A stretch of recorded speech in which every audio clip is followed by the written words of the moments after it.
8-foot-tall creature that casually lifted my prized billy goat over its shoulder like a sack of grain stood in full view of my security camera for exactly 47 seconds before vanishing into the Oregon wilderness.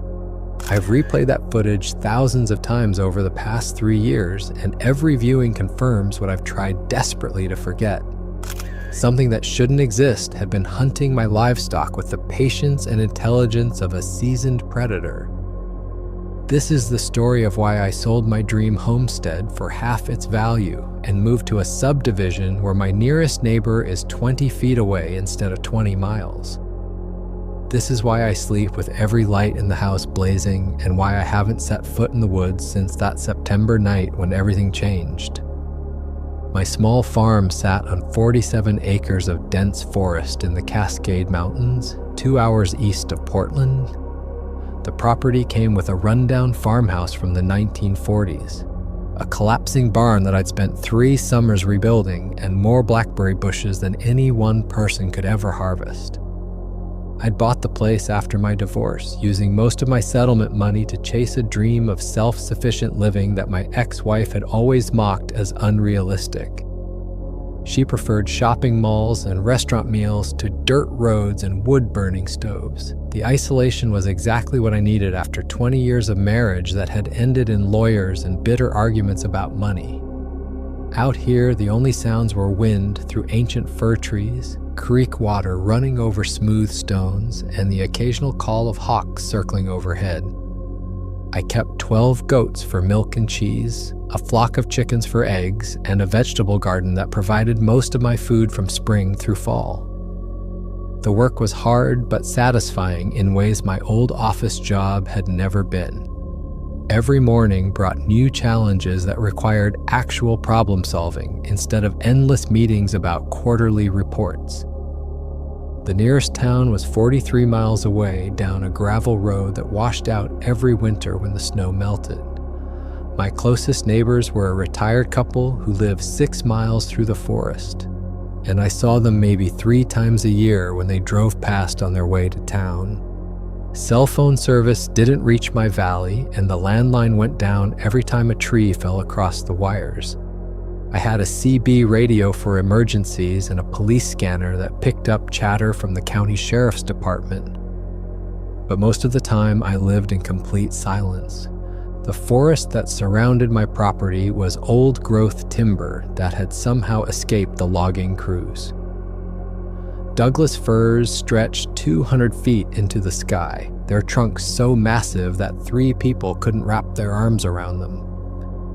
The understory was thick with ferns and fallen logs carpeted in bright green moss that turned the forest floor into something from a fairy tale. Game trails crisscrossed the woods, paths worn smooth by generations of deer and elk following routes their ancestors had used for thousands of years. I hunted the edges of my property for venison each fall, never venturing more than half a mile from the house because the woods were easy to get lost in. Black bears lived in those trees, along with mountain lions, bobcats, and wolves that had started returning to Oregon after decades of absence. I kept a loaded shotgun by the back door and made noise when working outside after dark. Most predators avoided humans, but hunger could make any animal dangerous. I'd been living on the property for 4 years when the first strange incident happened. One morning in late spring, I found my goat pen's gate wide open and 3 animals missing. The latch was a heavy-duty hook that required considerable force to lift, not something that could happen accidentally. I assumed teenagers had driven up the mountain as a prank, though it seemed like a lot of effort for such a remote target. The missing goats were my 3 best milkers, worth several $100s each. I spent 2 days hiking through the forest calling their names, but never found any trace of them. A month later, I lost 2 chickens under similar circumstances. The coop door had been unlatched from the outside, and the birds were simply gone. No feathers, no blood, no signs of struggle. Whatever had taken them had done so with surgical precision. After the chicken incident, I installed heavy-duty padlocks on both the goat pen and the chicken coop. I also added motion sensor lights around the barn and house, hoping to deter whatever was targeting my livestock. The lights triggered constantly during the first few weeks, deer, raccoons, and other nocturnal animals moving through the property. But gradually, the wildlife activity decreased, as if something was keeping the normal forest creatures away from my buildings. Summer passed peacefully, and I convinced myself that my security improvements had solved the problem. The remaining goats were healthy and productive, the chickens laid eggs regularly, and my garden produced more tomatoes and squash than I could preserve. Life on the homestead had settled into the rhythm I'd hoped for when I abandoned city living. I woke with the sun, worked until dark, and fell asleep to the sound of wind in the trees. It was the kind of existence that restored my faith in simple living. But as autumn approached and the days grew shorter, things began to change in subtle ways that set my nerves on edge. The forest sounds that I'd grown accustomed to, owl calls, coyote howls, the rustle of small animals in the underbrush, gradually diminished until some nights were completely silent. The goats became skittish, clustering together near the barn even during daylight hours instead of ranging freely through their fenced pasture. They would stand motionless for long periods, staring toward the tree line with an intensity that suggested they could see or smell something I couldn't detect. Animals possess senses that humans lost long ago. When prey animals display obvious fear, predators are usually nearby. I began hearing sounds from the forest that I couldn't identify or explain, deep, rhythmic knocking that echoed between the trees like someone striking wood with a heavy club. The knocks would come in patterns, 3 short, 2 long, then silence, before starting again from a different location. Sometimes the knocking was answered by similar sounds from across the valley, suggesting communication between multiple participants. I tried to convince myself that woodpeckers or falling branches could create similar noises, but the timing and patterns were too deliberate. More disturbing were the vocalizations that began in late August, deep, guttural calls that combined elements of human and animal communication. The sounds weren't random hoots or howls, but structured vocalizations that suggested language, even though I couldn't understand the meaning. On several occasions around midnight, I heard what sounded like my name being called from the darkness beyond the security lights. The voice was too deep and too alien to be human, but the pronunciation was clear enough to raise goosebumps along my arms. Sleep became difficult without chemical assistance. Every creak of the old house's timbers, every gust of wind through the eaves triggered a rush of adrenaline that left me exhausted and paranoid. I found myself checking the locks multiple times each night and keeping the shotgun within arm's reach. The first week of September brought an early frost that blackened my remaining tomato plants and signaled the approaching winter. I spent my days splitting firewood and preserving the last vegetables from my garden, but as darkness fell earlier each evening, I became increasingly aware of being watched. The sensation was primitive and undeniable, the same feeling that would have warned my ancestors about lurking predators. Something intelligent was studying my routines, learning my habits, waiting for the perfect moment to strike. I considered driving to town and staying at the motel until whatever was stalking my property moved on. But this was my home, my refuge from a world that had grown too complicated and demanding. Running away felt like surrender. The decision to stay nearly cost me everything. September 18th started like any other day. I fed the goats their morning hay, collected eggs from the chickens, and spent the afternoon cutting firewood behind the barn. The weather was crisp and clear, with the kind of mountain air that made every breath feel clean and pure. As evening approached, I followed my usual routine of securing the livestock for the night. The goats were restless, clustering near the barn door instead of spreading out through their pen. Even my oldest billy goat, usually fearless and aggressive, seemed nervous about something in the forest. I double-checked the padlocks on both enclosures, confirmed that the motion lights were functioning properly, and made sure the shotgun was loaded and ready. The forest was unnaturally quiet. No cricket songs, no owl calls, no rustle of small animals beginning their nocturnal activities. Around 9 o'clock, I noticed that my goats had all gathered in the corner of their pen farthest from the forest. They stood pressed together, occasionally bleating in distress, their attention focused on the tree line 50 yards away. I grabbed a flashlight and walked to the fence line, sweeping the beam across the edge of the woods. The light revealed nothing but tree trunks and undergrowth, but the goats remained agitated. Something was out there. Something that triggered every survival instinct these animals possessed. I went back inside and tried to lose myself in a book, but concentration was impossible. Every sound from outside sent my pulse racing. The police scanner crackled with routine traffic stops and domestic disturbances from towns dozens of miles away, but the familiar voices provided little comfort. Around 11 o'clock, the motion lights began triggering in sequence, starting at the forest edge and moving toward the barn. I watched through the kitchen window as the illumination revealed nothing but empty yard and fence posts. Whatever was setting off the sensors was either too low to the ground for the lights to reveal or moving between the detection zones with perfect timing. The systematic progression suggested intelligence rather than random animal movement. At 11:34 p.m., every light on the property went out simultaneously. The police scanner died mid-transmission, and the electric clock on the kitchen wall stopped ticking. The power outage was complete and sudden, as if someone had flipped a master switch. I fumbled for my emergency flashlight, hands shaking as I tried to locate the backup battery-powered radio. In the darkness beyond the windows, I could hear movement, heavy footsteps crossing the yard with deliberate purpose. The goats began screaming, not the normal bleating of distressed animals, but high-pitched shrieks of pure terror that raised every hair on my body. The sound was followed by the metallic squeal of the pen's gate being forced open despite the heavy padlock. I grabbed the shotgun and a handful of shells, my heart hammering against my ribs as I tried to decide whether to investigate or barricade myself inside the house.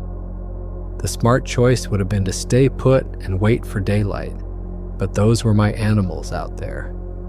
The screaming stopped as suddenly as it had started, replaced by a silence more terrifying than any sound. I crept to the back door and peered through the window, but without the security lights, the yard was pitch black. My flashlight revealed the goat pen's gate hanging open on its hinges. The heavy padlock lying in the dirt with its metal shackle snapped cleanly in half. The pen appeared empty, but I couldn't see clearly enough to count the animals or assess the damage. I stayed inside until dawn, listening to sounds from the yard that I couldn't identify. Heavy footsteps moving between buildings, metal clanging as if someone was ransacking my tools, and occasional guttural vocalizations that seemed to come from something with vocal cords much larger than human. When morning light finally revealed the extent of the devastation, I understood that I was dealing with something far beyond normal predation. The goat pen was a slaughterhouse. 3 animals lay dead in the center of the enclosure, their necks twisted at impossible angles. The force required to break a goat's neck was enormous, far beyond what any normal predator could accomplish. But 4 goats were missing entirely, vanished without any trace of where they might have been taken. The remaining 5 animals were huddled in the corner of the pen, too traumatized to move or eat. They flinched when I approached, their eyes wide with a terror I'd never seen in domestic animals. The tracks around the pen told a story that challenged everything I thought I knew about the wildlife in these mountains. Massive footprints pressed deep into the soft earth, clearly bipedal, clearly human-shaped, but easily twice the size of my own feet. The stride length between prints suggested something that stood at least 8 feet tall, moving with a gait that was definitely upright and deliberately purposeful. No known animal in Oregon could have made those tracks. I followed the trail across my yard and into the forest, where the footprints disappeared into the thick undergrowth. Whatever had killed my goats had vanished into the wilderness as silently as it had arrived. The power outage hadn't been caused by weather or equipment failure. The main electrical line that supplied my property had been severed 50 yards from the house, cut clean through with something sharp enough to slice heavy-gauge copper wire. The cut was precise and deliberate, made at exactly the right height to plunge my property into darkness without climbing poles or using tools. I spent the morning burying the dead goats and trying to calm the survivors. The traumatized animals refused to leave the barn, even when I opened the pen gate to let them graze in their normal pasture. Whatever they had witnessed during the night had shattered their sense of security. The drive to town took over an hour on the winding mountain road, but I needed to report the incident and get advice about protecting my remaining livestock. The sheriff's deputy who took my statement was polite but clearly skeptical when I described the size of the footprints and the precise nature of the power line cut. When I suggested that something unusually large and intelligent had attacked my animals, his expression shifted from professional interest to barely concealed amusement. He suggested that a bear or mountain lion could easily kill goats, and that frightened animals often left tracks that appeared larger than they actually were. The deputy promised to file a report and increase patrols in the area, but I could tell he considered the incident a routine case of predator activity. He had no interest in examining the evidence firsthand or investigating the possibility that something unprecedented was stalking livestock in his jurisdiction. The visit to the electrical cooperative was equally frustrating. The technician who came to repair my power line examined the severed cable with professional interest, noting the clean cut and the precision of the damage. But when I asked what could have made such a cut, he shrugged and suggested that falling trees or ice buildup could create sharp breaks in electrical cables. He seemed determined to find a conventional explanation, no matter how poorly it fit the evidence. The power was restored by afternoon, but I felt more vulnerable than ever. Whatever had attacked my property possessed the intelligence to disable my security systems and the strength to kill large animals with casual ease. The padlock that had protected my goats was rated to withstand bolt cutters, yet something had snapped it like plastic. That evening, I drove to the sporting goods store in town and purchased the most advanced trail camera they carried. The device could record both photos and high-definition video, triggered by heat and motion. It featured military-grade night vision and could operate for months on lithium batteries. I also bought additional ammunition for the shotgun and a high-powered rifle that could stop a charging bear. If something was hunting my livestock, I intended to be ready for the next encounter. I positioned the trail camera to provide complete coverage of the goat pen and the surrounding yard, then spent the evening reinforcing the enclosure with additional fencing and stronger locks. The work was probably futile. If something could snap a heavy-duty padlock, no amount of wire would stop it. But I needed to feel like I was fighting back. For 2 weeks, the camera recorded exactly what I expected. Raccoons investigating the animal feed, deer browsing at the forest edge, and the occasional fox or coyote passing through the property. The nocturnal parade of wildlife was actually reassuring, proof that the local ecosystem was functioning normally. The goats gradually recovered from their trauma, venturing cautiously back into their pasture during daylight hours. But they still refused to range far from the barn, and they bolted for shelter at the first hint of darkness. I began to relax slightly, hoping that whatever had attacked my animals had moved on to easier hunting grounds. Maybe the increased security measures had been enough to discourage further incidents.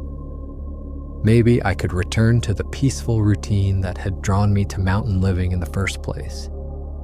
But as October arrived and the nights grew longer, the familiar signs of surveillance returned.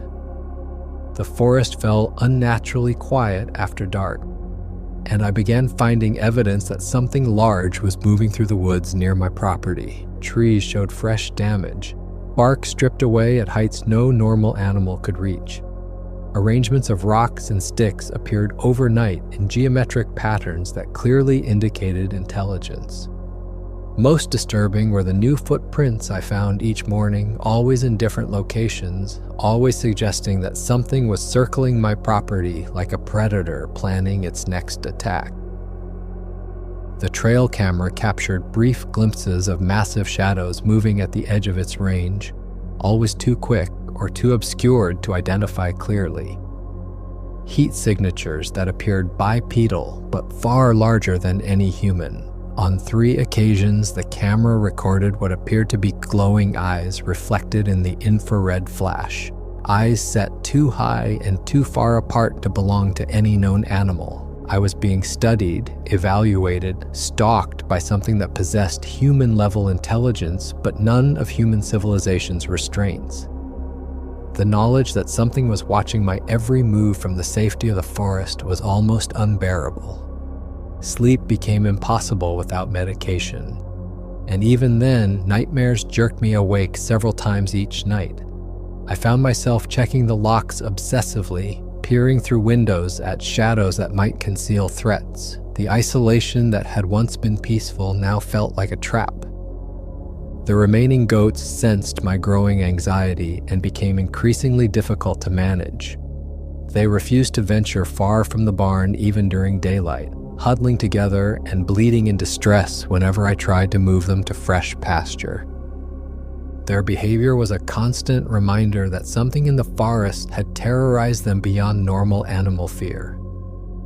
They had seen something that violated their understanding of the natural order, and they couldn't forget it any more than I could.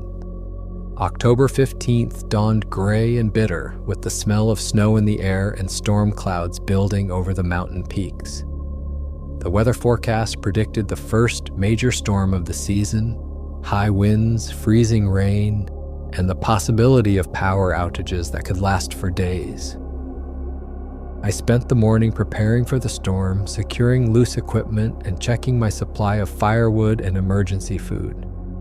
The trail camera's battery showed full charge, so I knew it would continue recording even if the power failed again. As afternoon faded to evening, the atmospheric pressure began dropping and the wind picked up, sending fallen leaves skittering across the yard like nervous animals. The goats refused to leave the barn, clustering together and bleating anxiously whenever I approached. Even my chickens seemed agitated, pacing restlessly in their coop instead of settling on their roosts as darkness approached. Every animal on the property was displaying behavior that suggested imminent danger. Around 8 o'clock, the first fat raindrops began spattering against the windows, and lightning flickered in the distance. I brought in extra firewood, checked my emergency supplies, and prepared for what could be a long night without power. The storm arrived with a vengeance around 9:30, bringing driving rain and wind gusts that rattled every window in the house. Lightning strobed continuously, turning the forest into a hellscape of twisted shadows and stark silhouettes. The power failed within the first hour, but I was prepared with battery-powered lanterns and a wood fire that provided both heat and light. The police scanner ran on its own battery pack, crackling with reports of downed trees and power outages throughout the county. I was actually enjoying the storm's fury from the safety of my warm house when I heard the sound that changed everything. A rhythmic pounding that cut through the wind and rain like a hammer striking an anvil. The noise was coming from the direction of the goat pen, too regular and persistent to be storm damage. Something was systematically dismantling my livestock enclosure while the storm provided perfect cover for the attack. I grabbed my flashlight and the shotgun, pulling on a rain jacket before stepping onto the covered porch. The wind immediately tried to tear the door from my hands, and the rain felt like ice water against my face. Lightning strobed across the yard, providing brief glimpses of devastation that my brain struggled to process.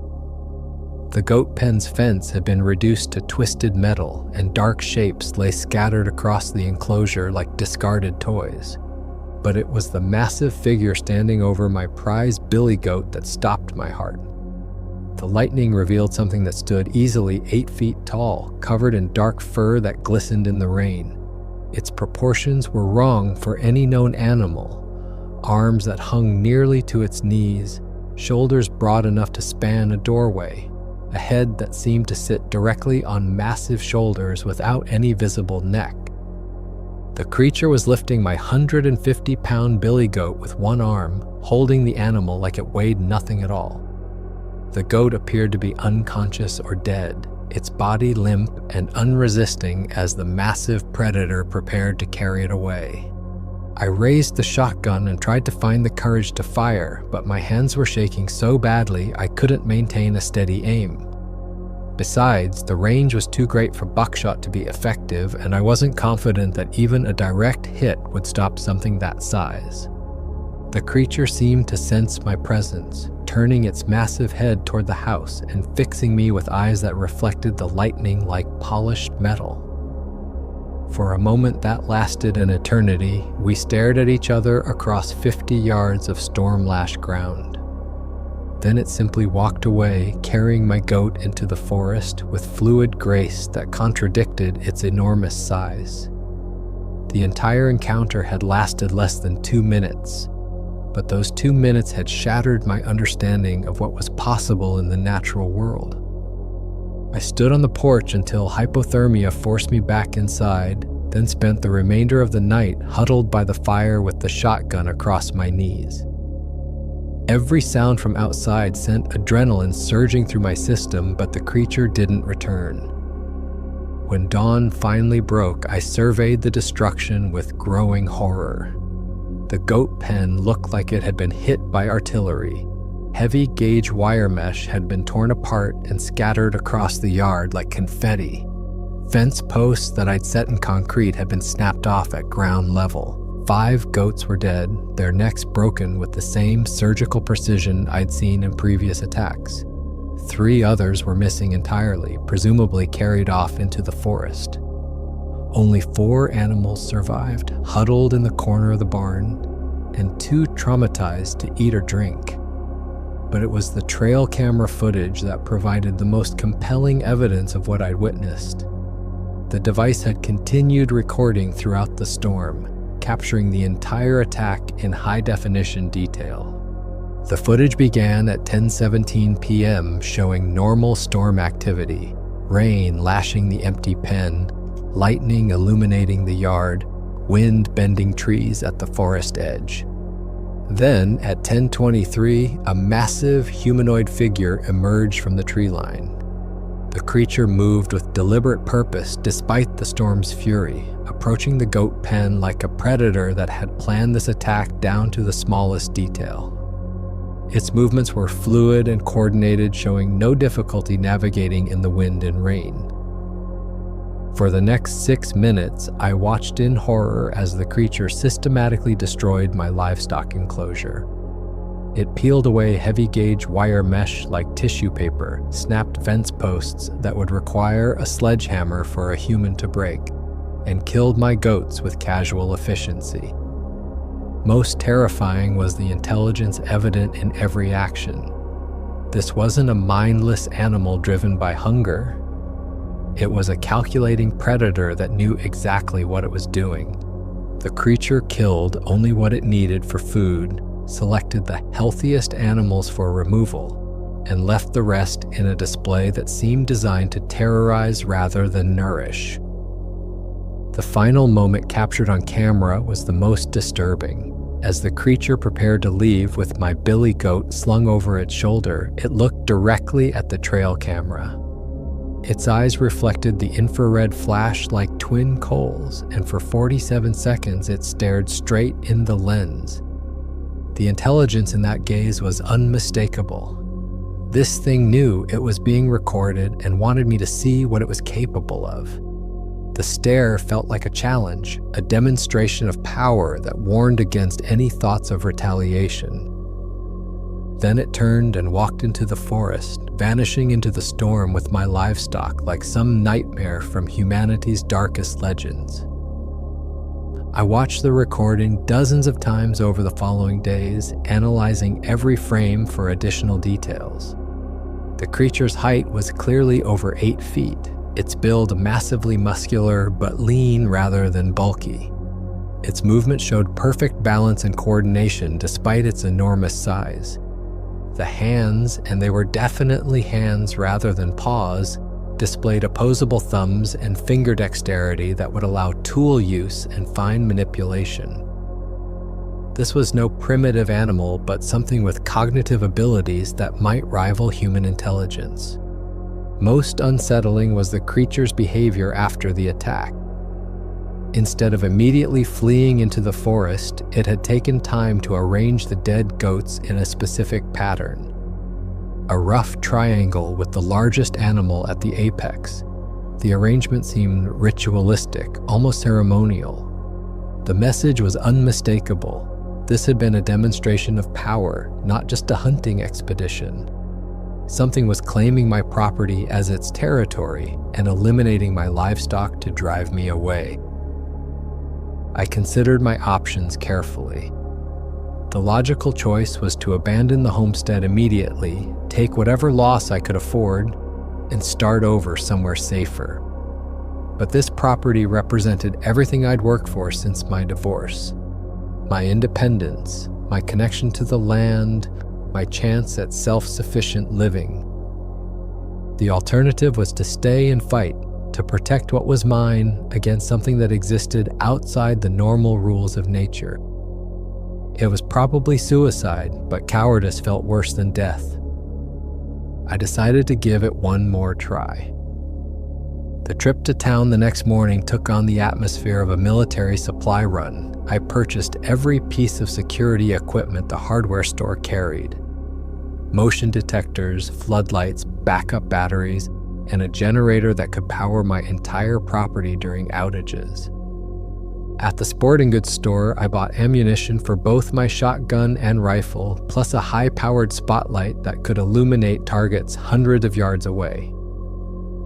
If something was hunting my livestock, I intended to turn the tables and become the hunter. The installation of the new security system took 3 days of hard work. I positioned motion sensors to create overlapping fields of detection around the entire property. The new floodlights were powerful enough to turn night into day across my entire yard. The backup generator was housed in a locked shed with enough fuel to run for a week without refueling. If the creature tried to disable my power again, I'd be ready. I also relocated my 4 surviving goats to a reinforced pen immediately behind the house, where I could respond quickly to any threat. The new enclosure was built like a fortress, steel mesh rated to stop bears, concrete footings that extended 4 feet underground, and locks that would require explosives to break. For 2 weeks, the enhanced security system worked exactly as planned. Motion sensors triggered the floodlights dozens of times each night, illuminating deer, raccoons, and other normal wildlife. The trail cameras recorded the usual parade of forest animals, but nothing unusual or threatening. The goats remained nervous, but gradually began eating normally and venturing short distances from the barn during daylight. I started to believe that my show of force had convinced the creature to find easier prey elsewhere. But I was wrong. Something was studying my new defenses, learning the patterns of my security system, waiting for the perfect moment to strike again. November 1st brought the first significant snowfall of the season. Fat, wet flakes that clung to tree branches and transformed the forest into a winter wonderland. The storm arrived without warning, dropping 6 inches of snow before dawn and creating the kind of hushed silence that only comes with fresh snowfall. I woke to find my entire property blanketed in white, pristine except for the tracks of small animals moving between the trees. The goats seemed calmer than they'd been in weeks, perhaps reassured by the barrier of snow between their pen and the forest. For the first time since the attack, I felt genuinely optimistic about my chances of staying on the homestead. Winter would drive most predators into hibernation or force them to range farther in search of food. The snow would reveal any large animals moving near my property, giving me advance warning of potential threats. But that evening, as I reviewed the trail camera footage from the previous night, I discovered that my sense of security was completely misplaced.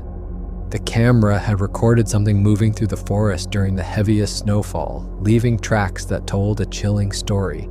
The footprints were the same massive bipedal impressions I'd seen after the goat attack, but now they created a clear trail that circled my entire property. Whatever was stalking me had spent hours moving through the storm, studying my new security installations and testing my defenses. The tracks revealed a systematic reconnaissance that suggested military-level planning and patience. Most disturbing was the discovery that the creature had approached within 30 feet of my house, close enough to peer through windows and observe my nighttime routines. The snow preserved every detail of its passage.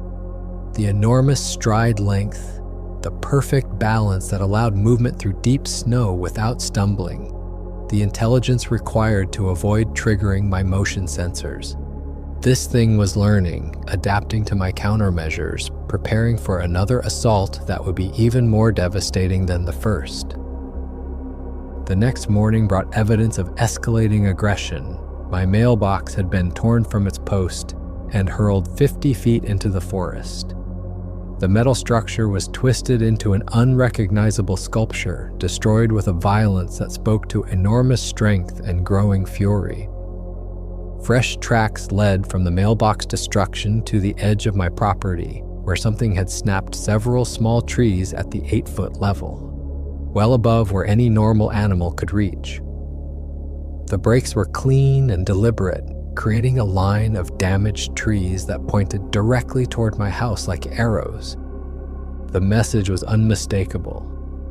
Whatever was out there was losing patience with my presence and preparing to escalate its campaign of intimidation. I called my insurance agent to discuss coverage for livestock losses and property damage, carefully avoiding any mention of the creature responsible. The agent was sympathetic but explained that my policy didn't cover predator attacks unless I could prove the incidents were caused by known wildlife. Without official documentation from state game wardens confirming bear or mountain lion activity, my claims would likely be denied. The irony was bitter. I possessed video evidence of the actual predator, but the footage showed something that insurance companies would never accept as real. That night, I moved my sleeping bag to the living room, where I could maintain visual contact with the goat pen through the large picture window. The shotgun lay beside me, loaded with slugs instead of buckshot for maximum stopping power. I dozed fitfully until 2:17 a.m. when the motion sensors began triggering in a pattern that sent ice water through my veins. The lights activated in sequence, starting at the forest edge and moving steadily toward the house, tracking something large that was approaching with deliberate intent. Through the window, I could see massive bipedal shapes moving just outside the floodlight's range. At least 3 distinct figures, possibly more, coordinating their approach with the precision of a military unit. The goats began their terrified screaming, a sound that cut through the night like broken glass. But this time, I was ready. I grabbed the rifle and spotlight, moving carefully to the back door while trying to maintain visual contact with the approaching threat. When I switched on the spotlight and swept its beam across the yard, the creatures were caught in the open like actors on a brightly lit stage. 3 massive humanoid figures stood motionless in the glare, their eyes reflecting the light with an intensity that seemed almost supernatural. They were even larger than I'd estimated from the trail camera footage, easily 9 feet tall, with builds that suggested incredible physical power. Dark fur covered their entire bodies, and their faces combined the worst features of human and animal anatomy. For several heartbeats, we regarded each other across 30 yards of snow-covered ground. Then one of them raised its arm, not in greeting, but in what could only be interpreted as a warning or threat. I shouldered the rifle and aimed at the center mass of the largest creature, my finger tightening on the trigger as adrenaline flooded my system. But before I could fire, all 3 figures melted back into the darkness with fluid grace that seemed to defy physics. The spotlight beam revealed nothing but empty yard and the snow-covered forest beyond. It was as if they had never existed, except for the massive footprints that marked their passage and the continued screaming of my terrorized goats. I stood guard until dawn, sweeping the spotlight beam across every shadow and maintaining a firing position that covered the approaches to my livestock. But the creatures didn't return that night, perhaps discouraged by my show of armed resistance. When morning came, I found that only 1 goat had been taken, my youngest doe, carried away so quietly that I hadn't even realized she was missing until I counted the survivors. The precision of the theft was almost as unsettling as the previous night's confrontation. 3 apex predators had approached my heavily defended property, disabled my security system, and stolen exactly 1 animal while I stood guard with a high-powered rifle. The demonstration of skill was both impressive and terrifying. The trail camera had recorded the entire encounter from multiple angles, providing footage that would have revolutionized our understanding of cryptid behavior if anyone had been willing to believe it. The creatures moved with coordination that suggested complex communication and planning abilities. Most chilling was the moment when one of them looked directly at the camera and made a gesture that could only be interpreted as acknowledgement. It knew it was being recorded and didn't care. If anything, it seemed to be performing for the lens, demonstrating capabilities that challenged every assumption about intelligence in the animal kingdom. I spent the next week agonizing over what to do with the footage. The video evidence was clear and compelling, showing creatures that couldn't be dismissed as misidentified bears or hoaxes in costumes. But I knew that sharing it would only result in ridicule and accusations of fraud. The scientific community had already decided that such creatures couldn't exist, and no amount of video evidence would change their minds. Government agencies would dismiss the footage as elaborate fakery. Even my own family would probably assume that isolation and stress had driven me to create an attention-seeking hoax. Meanwhile, the psychological pressure of living under siege was taking its toll. I jumped at every sound, checked the locks multiple times each night, and found myself talking to my remaining animals just to hear human voice in the oppressive silence. The goats were barely eating, huddled together in the corner of their reinforced pen and flinching at every shadow. Their behavior was a constant reminder of the terror that had invaded my peaceful homestead. November brought the first heavy snowfall and temperatures that plunged below freezing for days at a time. The harsh weather should have driven most predators into winter dormancy, but the evidence suggested that my stalkers remained active and increasingly bold. Fresh tracks appeared in the snow each morning, revealing systematic surveillance of my property and probing attacks on my security perimeter. The creatures had learned to avoid my motion sensors by approaching from blind spots in the coverage pattern. They tested my defenses like engineers studying a fortress, identifying weaknesses in my security. For more interesting stories like this, consider checking this one.